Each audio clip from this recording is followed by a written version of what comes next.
বিশ্ববিদ্যালয়ের দাবিতে এখনও সড়কে অবস্থান নিয়ে অনশন করছেন তিতুমিরের শিক্ষার্থীরা। সেখানে আছেন সহকর্মী রাশেদ আনিস। আরও জানতে সরাসরি যুক্ত হচ্ছি তার সঙ্গে। রাশেদ, এই মুহূর্তের পরিস্থিতিটা জানতে চাই। শিক্ষার্থীদের অবরোধ আর কতক্ষণ চলতে পারে, তারা কি বলছেন আসলে?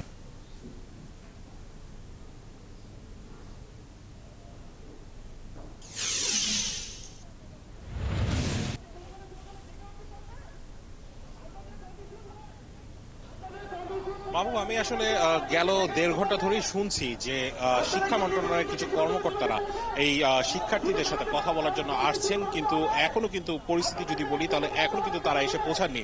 আমরা যতটুকু শুনতে পেরেছি শিক্ষার্থীদের কাছ থেকেও যে শিক্ষা মন্ত্রণালয়ের যিনি যুগ্ম সচিব রয়েছেন নুরুজ্জামান, তিনি কিন্তু আসলে পথে আছেন, কিন্তু আসলে কেউ নিশ্চিত করে বলতে পারছেন না যে তিনি আসলে কোথায় এখন কোথায় অবস্থান করছেন। আমরা জানি যে পথে আছেন, শিক্ষার্থীরা ঠিক সেরকমই জানেন এবং শিক্ষার্থীরা বলছেন যে এখানে শিক্ষা মন্ত্রণালয়ের ঊর্ধ্বতন কর্মকর্তারা এসে যদি তিতুমির কলেজকে তিতুমির বিশ্ববিদ্যালয়ে রাষ্ট্রীয় স্বীকৃতি দেন তবেই তারা এই অবরোধ এবং গণ অনশন যে প্রক্রিয়াটি তারা গেল ৭-৮ ঘন্টা ধরে চালাচ্ছেন এবং অনশনের যে প্রক্রিয়াটি ২৪ ঘন্টার উপর হয়ে গেল সেটি থেকে আসলে তারা নিজেদেরকে সরিয়ে নেবেন এবং তারা মূলত যারা এই পুরো রাস্তাঘাট পুরো অবরোধের কারণে যানজট হয়ে গেছে সেখান থেকে আসলে জনসাধারণ যারা আছে তারাও কিন্তু মুক্ত হবেন। আমি যদি একজন শিক্ষার্থীর সাথে কথা বলি, অনেকক্ষণ ধরে আপনারা অবরোধে আছেন, অচল হয়ে গেছে আমি যদি বলি চারপাশে, আপনারা আসলে কখন বা কি সিদ্ধান্তের অপেক্ষায় আছেন?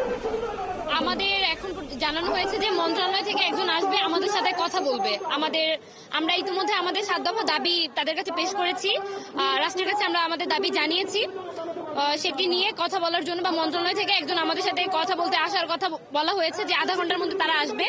ইতিমধ্যে ১ ঘন্টা প্রায় হয়ে গেছে, তারা এখনো আসে নাই। যতক্ষণ পর্যন্ত না আমাদের দাবি মানা হবে আমরা রাজপথে অবস্থান করব। আপনারা তো বলছেন যে আপনাদের কোনো আশ্বাসের সঙ্গে আপনারা কোনো কর্ণপাত করতে চান না, আপনারা চান যে রাষ্ট্রীয়ভাবে আজকে স্বীকৃতি দিতে হবে, বিষয়টা কি এরকম? আমাদের আন্দোলনটা ২৭-২৮ বছর যাবৎ চলে আসছে। আমরা যখন ৬-৭ মাস যাবৎ যখন রাস্তায় আছি, আমাদেরকে রাষ্ট্র বারবার আশ্বাস দিয়েছে, আমাদেরকে ইউজিসি পর্যন্ত নিয়ে যাওয়া হয়েছে, আমাদের কাছে বিশ্ববিদ্যালয়ের রূপরেখা দেওয়া হয়েছে। আমরা বলেছি বিশ্ববিদ্যালয় কমিশন গঠনের জন্য, তারা একটি কমিটি গঠন করেছে। তারা আমাদেরকে এভাবে বুঝিয়েছে যে এই কমিটি ফিজিবিলিটি টেস্ট করবে বিশ্ববিদ্যালয় করা যাবে কিনা বা এরকম কিছু, কিন্তু তারা এই কমিটি আমাদেরকে এখন পর্যন্ত কোনো রিপোর্ট বা এরকম কোনো কিছু দেয়নি। তারা আমাদের সাথে টালবাহানা শুরু করেছে, তারা আমাদের সাথে দ্বিচারিতা শুরু করেছে। আমরা চাই আমাদের স্বতন্ত্রতা, আমরা চাই তিতুমির বিশ্ববিদ্যালয়।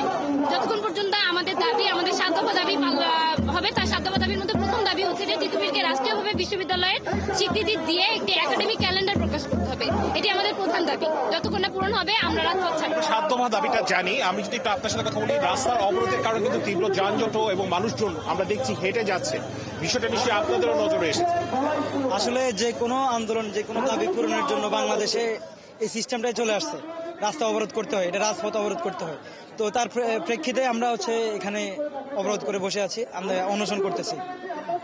শুনছিলেন মাহবুব, আমি কথা বলছিলাম, তারা কিন্তু বলছেন যে বর্তমানে কিন্তু একটু ট্রেন্ড হয়ে গেছে এবং তারা কিন্তু সেই ট্রেন্ডের বাইরেও কিন্তু না, রাস্তা অবরোধ না করা পর্যন্ত কিন্তু আসলে দাবি আদায় হচ্ছে না। কিন্তু তাদের যে আন্দোলনটি সেটি কিন্তু বিগত অনেক বছর ধরে, গেল ৬ মাস ধরেও কিন্তু চলছিল, কিন্তু তারা কিন্তু আসলে কোনো কিছু তাদের করার উপায় নেই। যে আজকে তারা চান যে রাষ্ট্রীয়ভাবে যে স্বীকৃতি আছে সেই স্বীকৃতিটি সরকার দিয়ে দিক। তারা কিন্তু তিতুমির বিশ্ববিদ্যালয়ের যে ব্যানার সেটি কিন্তু ঝুলিয়ে রেখেছেন এবং তারা চান আজকের মধ্যেই যাতে এই দাবিটি সরকার পূরণ করে, অন্যথায় তারা কিন্তু অবরোধ থেকে উঠছেন না। রাশেদ আনিস, অনেক ধন্যবাদ যুক্ত হবার জন্য। সহকর্মী রাশেদ আনিস বলছিলেন তিতুমির কলেজের সামনে অবরোধের খবর।